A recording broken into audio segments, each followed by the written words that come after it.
มาส่งพี่น้องสุพรรณของกาเสียงดังเสียงอยู่กาเมื่อในวันที่30เดือนปี2022มีดังสู่ข้อข่าว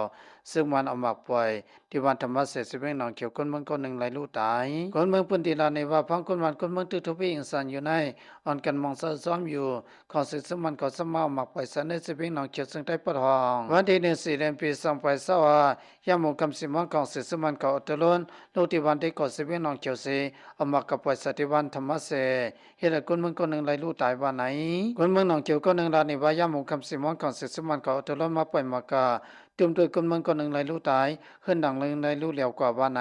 นอนก่อนศึกซึ่งมันก็มาปล่อยกันในสิเวงหนองเขียวเฮ็ดให้คนเมืองคนหนึ่งไหลลู่ตายกว่าไหนภายที่อันนี้เขาเลยเปิ้นเผาในวันที่24เดือนปี2025ยามหมู่คำในวันไหน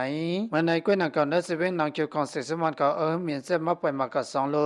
ที่วันลอยคนตุ้มตื้อห้องสาทันมีโอสาเฮ็ดให้คนเมืองหาก็เลยมาเสวันไหนไว้สิอินสันก็ยกของเสษมันก็เปิ้นเผาละในว่าที่เฮ็ดปามองสาเดียววันที่31 3เดือนปี2025โดยถึงวันที่64เดือนปี2025ในย้อนพี่อินสันเสเปลี่ยนนำมองสาซ้อมที่เดียววันไหนนางคอนเสษมันก็เปิ้นเผาว่าที่เฮ็ดปามองสาย้อนพี่อินสันเสใน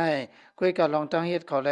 ลองตั้งรัดเขานั้นนำซ้ำกันสิเฮ็ดซ้ำเอามาปล่อยสัตว์คนเมืองในพื้นที่แทงยาววันไหนวันที่24เดือนปี2025ยามหมู่คำคอนเสษมันก็เปิ้นเผาละนี่ว่าย้อนพี่อินสันเสอีหลูคนเมืองเลยที่กึดตึกเขาดังสาวันว่าไหน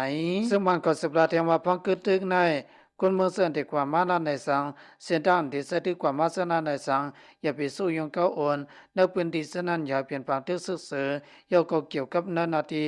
มีลองห่มนมเส้นในดับปางเศร้าแลลองงามเหยียนเส้นในป้าเสียมลองสู้ซึกลองหางซึกเส้นในอย่าไปเฮ็ดละยันอยู่กิเลสสมัยนี้ปะทองพ่องเพอินสานในยันคนเมืองทพีนังนำทั้งหลายแน่เพื่อนเผากึตึกกว่าเยาวาไหนของตึกทพีอินสันในสมึงปัดเพื่อนอยู่ในคอนสิสมันเขากำแก่เมียนในตับตะลนป้าเสียมทับซองเขาเส้นในกับไปหมักเสนอพื้นที่กูเมืองเขาสำมุกมาตีเยาวาไหนโดยเสในหลวงปองสังเกตแล้วว่าเกี่ยวกับสมันเขายื้อกาสมใส่แถมเมืองเขตเขานั่นซึ่งมันเขาตีแล้วปนพันมันว่าไหนวันที่24เดือนปี2020เขาเสียคนดาว่าเกี่ยวกับสมใส่แถมคนเทพีเมืองเขตเขาอันติมาใส่แถมที่นับพื้นที่เสนานพระเสียมคู่ของแลกูสำเสนเปิงพระเสียมลองห่มนมเสนภายเมืองมันเขาตีแล้วปนพันยาวาไหนวันที่14เดือนปี2020ยามหมู่ค่ำก็ต่างคู่ของสมใส่แถมคนเมืองเขตเขาเลิศพันมาตั้งอุมอกตีเซเว่นหนองเขียวน่านถูกซึ่งมันเขายื้อแลถึงมาวันที่24เดือนปี2020มันสั่งรายรัดนี้หนังไหนห้องหลวงเมืองเขตรัฐว่าตอนตัดเอสวยแถมคนทพีอินสันติเนอร์ถึงมันเตลีนานป้าเสียมคู่ของในกูสำแสนเปิงซึ่งมันเขาตีแล้วปนพรแต่เลยส่งปันเขาถึงมันเตลีไหลกำสือยาววันไหนอาศักคนทพีสนั่นลำลองเตเตยาวป้าเสียมคู่ของในกูสำแสนเปิงเดลัยเวเปลี่ยนเปิงลงมันเสเขาสวยไหลเตรียมที่ยาววันไหนเพราะการประกอบศึกสมัน32 มิถุนวันที่24เดือนปี2020ย้ำกลางในเศร้า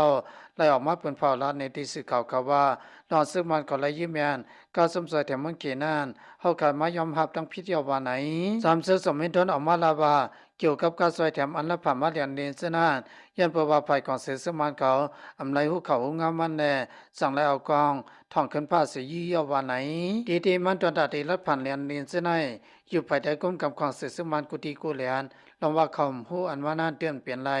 สังว่าเขาหูเพราะว่าในเสียงตอนตัดที่รัดผ่านมาต่อถึงวันอุมบักที่เนเสเวงหนองเขียวในเตือนอันเปลี่ยนไรยวันไหนเขาเงาเสนอมาที่สื่อเขาสุยปีมีเขาเงากาสุกว่ายอดที่ในกาพี่น้องสื่อส่งทำเขาเงากระด้างเสงอะไรอยู่ดีกินวันก็ยังจำสาให้เราลดพี่กันสิกรรมอย่าไปลืมที่ตามข้องข่าวเสียงอินสิกรรมคาเมื่อส่งทางเสียงคา